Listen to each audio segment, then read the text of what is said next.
Hello everyone, स्वागत है आप सभी का मेरे क्लास में।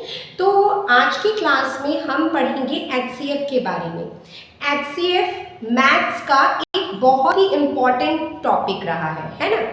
एचसीएफ को हम जीसीडी भी बोलते हैं और जो एचसीएफ है उसको हिंदी में कहा जाता है मसब, यानी कि महत्तम समापवर्तक। तो ये आपको जानना है। तो आज की क्लास में मैं आपको एचसीएफ बहुत ही इजी वे में सिखाऊंगी और आज की क्लास में ही आप ये सीख जाएंगे कि एचसीएफ डिफरेंट मेथड से कैसे निकाला जा सकता है ना।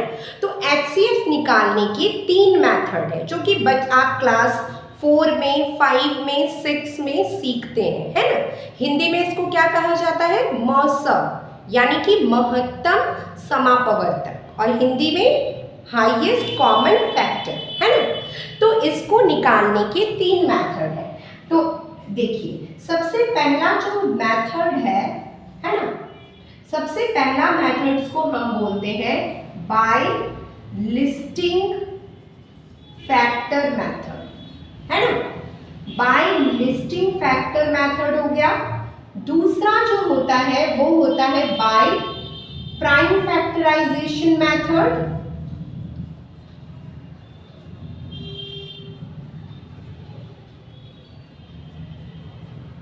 और जो तीसरा है ये है बाय डिवीजन मेथड।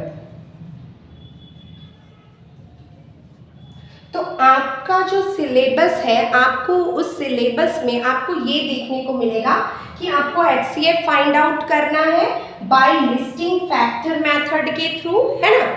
उसके बाद बाय प्राइम फैक्टराइजेशन मेथड, और तीसरा है बाय डिवीजन मेथड। हिंदी में इसको कहा जाता है अभाज्य गुणनखंड विधि द्वारा मस ज्ञात करें। इसको अभाज्य गुणनखंड कहा जाता है।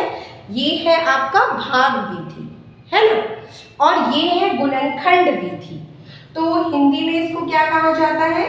गुणनखंड विधि द्वारा,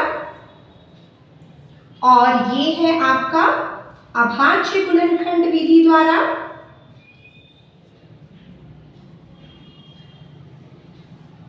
और ये है भाग विधि द्वारा।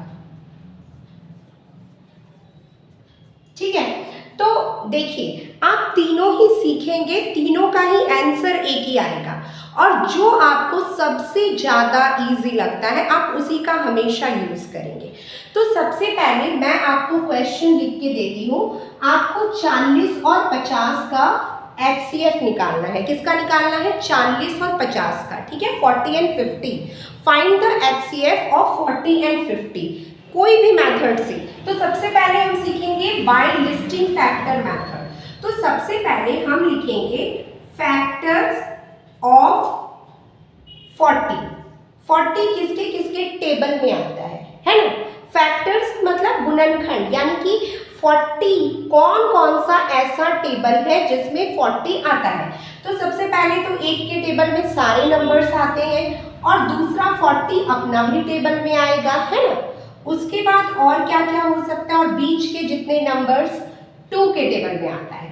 अब आप ये ध्यान देंगे कि 2 के टेबल में 40 कितने बार में आता है। तो 2 के टेबल में 40 आता है 20 बार में, यानी कि 20 के टेबल में भी 40 आएगा, कितने बार में? 2 बार में। तो हम 2 भी लिखते हैं और यहाँ पर हम 20 भी लिखते चलते हैं, ठीक है। उसके बाद 3 के टेबल में नहीं आएगा, 4 के टेबल में आएगा, कितने बार में आएगा? 10 बार में।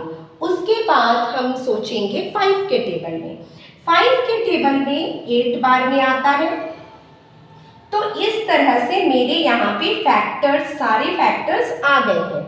अब हम देखेंगे फैक्टर्स ऑफ 50, 50 किसके किसके टेबल में आता है? 50 1 के टेबल में, 50 के टेबल में। इसके बाद आता है 2 के टेबल में।